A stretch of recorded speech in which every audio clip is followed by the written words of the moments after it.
Facts world से facts की बारिश के लिए तैयार हो जाइए दोस्तों। आज की इस वीडियो में हम लेके आए हैं ऐसे फैक्ट्स जिन्हें सुन के आप भी कहेंगे भाई और सुनाओ ना। तो चलिए शुरू करते हैं। इस फैक्ट को सुनने के बाद आपके भी होश उड़ने वाले हैं। जी हाँ दोस्तों, दुनिया में एक ऐसा भी गांव है जहां के अधिकतर या यूं कहूं कि सभी लोग अंधे हैं। दोस्तों, मैक्सिको के तिलतेपक गांव को अंधों का गांव भी कहा जाता है। यकीन नहीं हो रहा ना? मुझे भी नहीं हुआ था, पर यह बिल्कुल सच बात है। इस गांव के बच्चे जन्म लेने के कुछ समय बाद ही अंधे हो जाते हैं। बच्चे तो बच्चे, यहाँ जानवर भी इसका शिकार बन रहे हैं। जैपोटेक जाति के लोग इस चीज की वजह किसी और को नहीं बल्कि वहां के एक रहस्यमयी पेड़ यानी लाओजुएला को मानते हैं। उनका मानना है कि इस पेड़ को देखने के बाद पशु, पक्षी व जानवर दोनों ही अंधे हो जाते हैं। तो दोस्तों, आंखों के इस यमराज से क्या आप भी एक बार मिलना चाहेंगे? चलिए इसी के साथ बढ़ते हैं अपने अगले फैक्ट की तरफ। दोस्तों, आपने इंसान के बच्चे तो देखे ही होंगे और शायद पशु पक्षी या इस दुनिया में रहने वाले सभी जीव जंतुओं के बच्चे देखे होंगे। क्या हो अगर मैं कहूँ कि मशीन के भी बच्चे होते हैं? जी हाँ दोस्तों, अब वैज्ञानिक नैनोबॉट्स बनाने में लगे हुए हैं, जो कि एक बहुत बड़ी उपलब्धि होगी। ये नैनोबॉट्स हमारे लिए काफ़ी कारगर साबित होने वाले हैं। ये नैनोबॉट्स मेडिकल फील्ड में बहुत सी मुश्किलों को आसान करने वाले हैं। नैनोबॉट्स की मदद से साइंटिस्ट कैंसर का ट्रीटमेंट, मेडिकल इमेजिंग और सेंसिंग जैसे डिवाइस तैयार कर पाएंगे। मोटे तौर पर यूँ समझिए कि वैज्ञानिकों और मेडिकल साइंटिस्टों के लिए बहुत ही गजब सफलता साबित होने वाली है। ये नैनोबॉट कैंसर जैसी बड़ी बीमारियों के लिए रामबाण उपाय साबित हो सकती है। इस अमेजिंग फैक्ट के लिए एक लाइक तो बनता है दोस्तों। क्या चांद भी कांपता है? मेरा मतलब है जैसे धरती पर भूकंप आते हैं वैसे ही चांद पर भी कंपन होती है। जी हाँ दोस्तों, कुछ ऐसा ही मानना है यूएस जियोलॉजिकल सर्वे यानी कि यूएसजीएस का। उनका कहना है कि जैसे धरती पर भूकंप आते हैं वैसे ही चांद पर यानी मून क्विक्स आते हैं। उन्होंने इसकी वजह अर्थ और मून के पास होने की वजह से जो स्ट्रेस बनता है उसे बताया है। ये बस अभी तक एक हाइपोथेसिस है, हालांकि उनके पास इसका कोई ठोस सबूत नहीं है, पर सुनने में तो ये भी लग रहा है कि वहां भी अर्थक्वेक्स, मेरा मतलब मून क्विक्स आते ही होंगे। दोस्तों, आपको ये तो पता ही होगा कि जैसे जैसे आबादी बढ़ रही है वैसे वैसे पानी की डिमांड भी बढ़ रही है। पर बढ़ती आबादी के साथ पानी तो उतना ही है ना। यानी पानी की इम्पोर्टेंस इसी बात से समझी जा सकती है कि अब कुछ लोगों को ये पानी मिल भी नहीं पा रहा, पर कोई होना चाहिए ना इसी बात को समझाने वाला।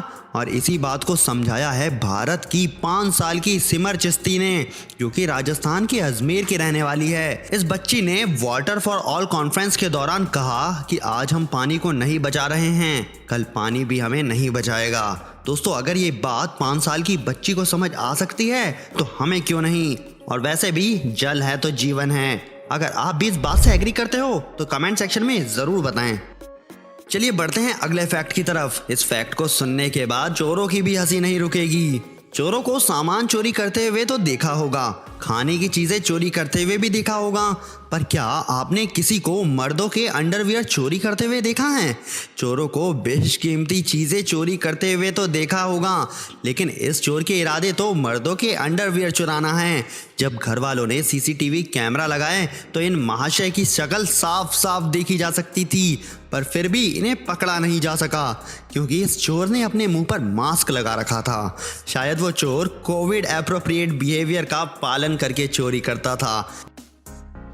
दोस्तों, ये तो सब जानते हैं कि यूपीएससी यानी यूनियन पब्लिक सर्विस कमीशन की परीक्षा देश की सबसे कठिन परीक्षा है, जिसमें पास होना बच्चों का खेल नहीं है।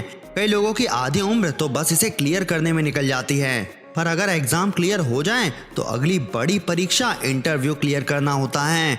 तो कह सकते हैं कि इसे क्लियर करने के लिए एक अच्छी किस्मत और मेहनत दोनों जरूरी है। पर अमरावती के रहने वाले कुनार विरुलकर ने ट्वीट करके बताया कि उन्होंने कुल 10 बार परीक्षा दी है, जिसमें से 6 बार मेंस भी दिया है और 4 बार इंटरव्यू भी दिया है, पर वो फिर भी इसमें सफल नहीं हो सके। उन्होंने ट्वीट करके ये भी कहा पता नहीं किस्मत में क्या लिखा है, जिनसे उनकी हताशा साफ जाहिर होती है। आप लोगों का क्या कहना है इस फैक्ट को सुनने के बाद? कमेंट सेक्शन में ज़रूर बताएं। चलिए बढ़ते हैं अगले फैक्ट की तरफ। दोस्तों, आपने बहुत से ऑप्टिकल इल्यूजन देखे होंगे, बहुतों को सॉल्व भी कर लिया होगा, पर पहले आप इस पिक्चर को देखिए। नॉर्मली देखने पर यह सिंपल सा पेड़ दिख रहा होगा, पर अगर आप इसे ध्यान से देखेंगे तो इसमें भारत के कुछ महान हस्तियां हैं। पेड़ के चारों तरफ देखने पर आपको सभी हस्तियां दिखेंगी। अगर आपको नहीं दिखा तो मैं हूं ना।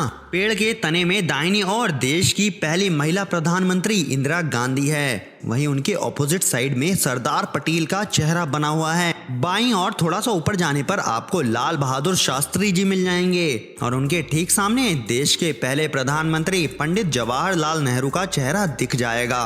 दाईं और दूसरे नंबर पर सर्वपल्ली राधाकृष्णन दिखाई दे रहे होंगे। वहीं उनके ठीक ऊपर आपको भगत सिंह और नेताजी सुभाष चंद्र बोस जी दिखाई दे रहे होंगे। दाईं और सबसे ऊपर रविंद्रनाथ टैगोर का चेहरा बना है, जबकि बाईं और सबसे ऊपर लाला लाजपत राय का चेहरा दिख रहा है। वहीं पेड़ की सबसे ऊपरी शाखा पर आपको देश के राष्ट्रपिता महात्मा गांधी दिख रहे होंगे। तो कैसा लगा आपको ये इल्यूजन? मैं कमेंट सेक्शन में बताना बिल्कुल ना भूलें।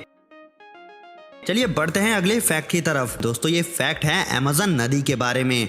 आपको ये तो पता होगा कि इस नदी की लंबाई 6400 किलोमीटर है और ये दक्षिण अमेरिका के 9 देशों से गुजरती है। क्योंकि ये इतनी बड़ी नदी है तो इस पर बहुत सारे पुल भी होने चाहिए, पर आपको ये जान के हैरानी होगी कि इस नदी पर एक भी पुल नहीं है। दरअसल बात यह है कि नदी के किनारे की मिट्टी बहुत ही नरम है, जिसकी वजह से उसके अगल बगल पुल बनाने में अच्छा खासा खर्चा आएगा और इसे बनाना भी मुश्किल है। इसीलिए अमेज़न नदी के ऊपर एक भी पुल नहीं है। तो दोस्तों, ये तो थे आज के कुछ फैक्ट्स। ऐसे ही और अमेजिंग फैक्ट्स सुनने के लिए हमारे चैनल फैक्ट्स वर्ल्ड को जरूर सब्सक्राइब कर लें और अगर वीडियो अच्छी लगी हो तो लाइक करना बिल्कुल ना भूलें। मिलते हैं अगली वीडियो के साथ, तब तक के लिए टाटा बाय बाय।